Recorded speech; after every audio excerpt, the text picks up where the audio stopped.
using hip-hop beats, using hip-hop sensibilities. He was reconnecting some of these older folks who are clearly outside what we might understand as a hip-hop generation to relocate something vital about themselves. I put this up here as ground zero with a question mark. What we got here is an archival document of a moment in history. And I like this idea of the document that, I'll get to the idea of archives and collections and museums and the like later. But this gives us something tangible, something solid. We can talk to early moments and we can say, this thing that we call hip-hop, this culture that we inhabit and that we love, does have a trajectory, does have a history. The other thing about this is that this is, conveys a certain sense of detail.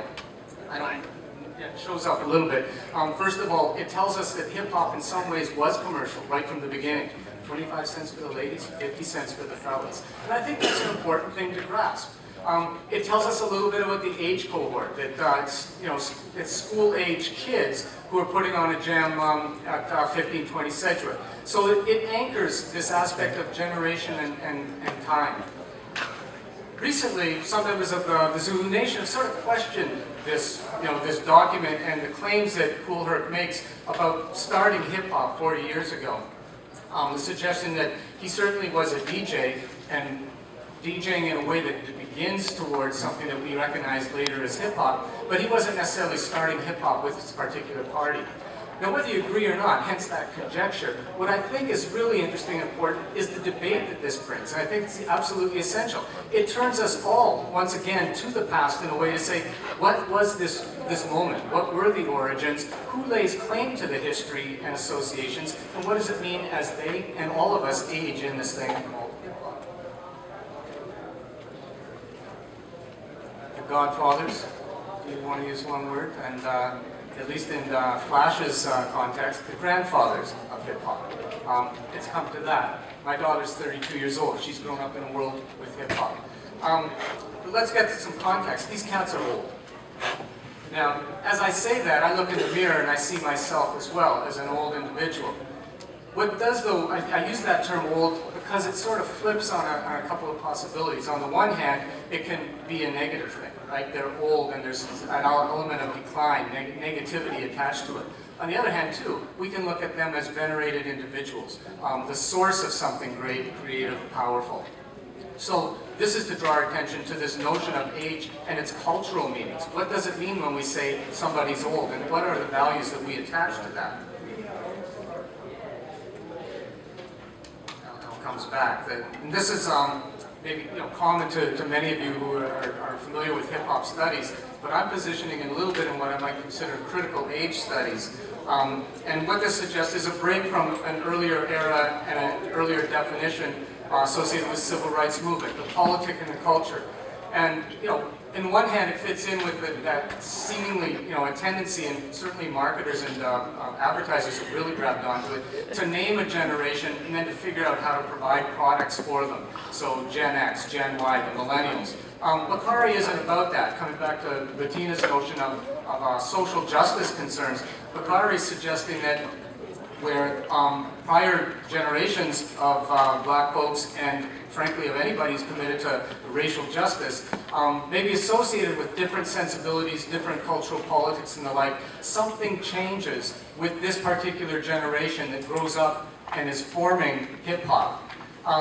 The notion that a new cultural form of what I call amplification or expression of identity emerges around dance, around the music, around various visual forms. And so I think this really becomes important. There's a new aesthetic, but also a new cultural politics that are put together.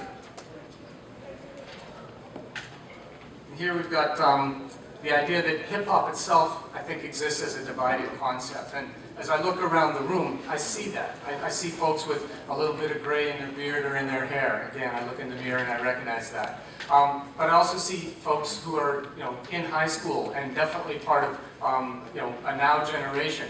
What does it mean? What kinds of conversations do we have around age and aging in hip-hop? Where can we have those conversations? When there are different, door policies for clubs, who can get in, who can't? who has access to schools, who doesn't. All of these places where these conversations can and should happen, often age isn't really part of it. So what I'm trying to get at here is how these generational differences and I'll use the term later, dissonance, are actually absolutely crucial to an understanding of what hip-hop is today. I don't know if you guys checked out Little Poopy. He's from Brockton, Massachusetts, which is up in my neighborhood. And part of it, how do we come to know about Little Poopy? Well, it also speaks to social media and YouTube and the like.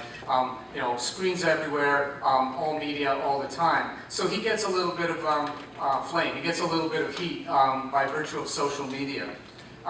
On one hand, he's celebrated for having early MC skills, and I see a little bit of that in Bettina's presentation. These young kids who turn to hip-hop as some sort of expression. However, what he seems to be lacking is that social justice and critical perspective, right? But he shows some MC skills, that he shows a performative talent. He definitely is engaged in hip-hop.